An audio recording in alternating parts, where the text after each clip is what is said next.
The best keto chocolate cupcakes. Seriously, these keto chocolate cupcakes are going to blow your mind. You won't believe that anything made with coconut flour can be this tender and delicious.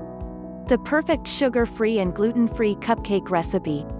It's crazy to think that these coconut flour cupcakes were one of the first keto cake recipes I ever made. Here on All Day I Dream About Food. And they have stood the test of time, becoming one of my most popular keto cupcake recipes with some seriously devoted fans. I decided that they needed a little update. Pretty new photos to show them off, and an updated recipe that is even easier to make and uses a single bowl.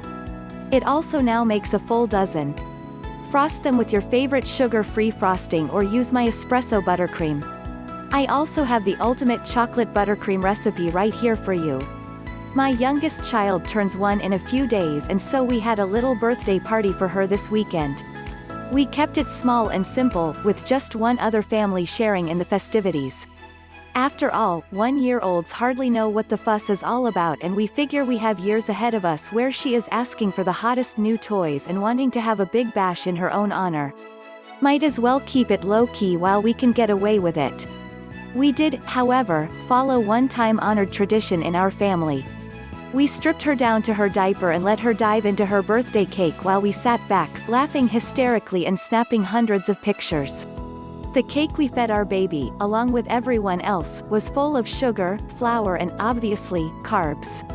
It was gorgeous, and by all accounts, it tasted pretty great too. I, however, was abstemious. As much as I would have liked to partake, I simply don't think my pancreas would have been able to rise to the challenge. So I planned ahead.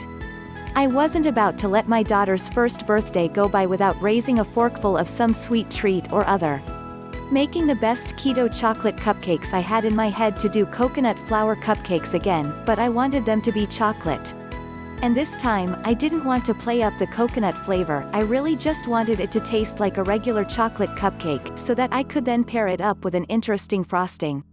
In addition to my own coconut flour cupcake recipe, I searched for chocolate coconut flour cake online and found a few recipes to use for basic guidelines.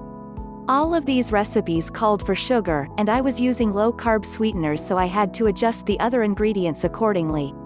For frosting, I knew I wanted a coffee flavor.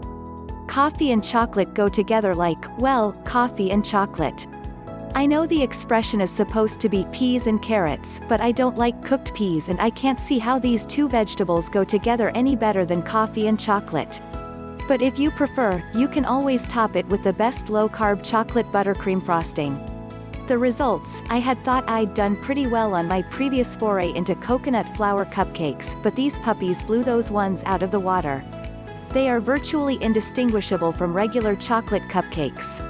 They rose beautifully when baking, and they didn't end up overly dense like many coconut flour products. The crumb is nice and light.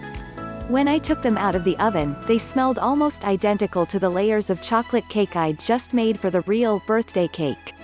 You honestly would not know that these were made with any coconut products at all, as the coconut flavor was completely masked just as I had intended.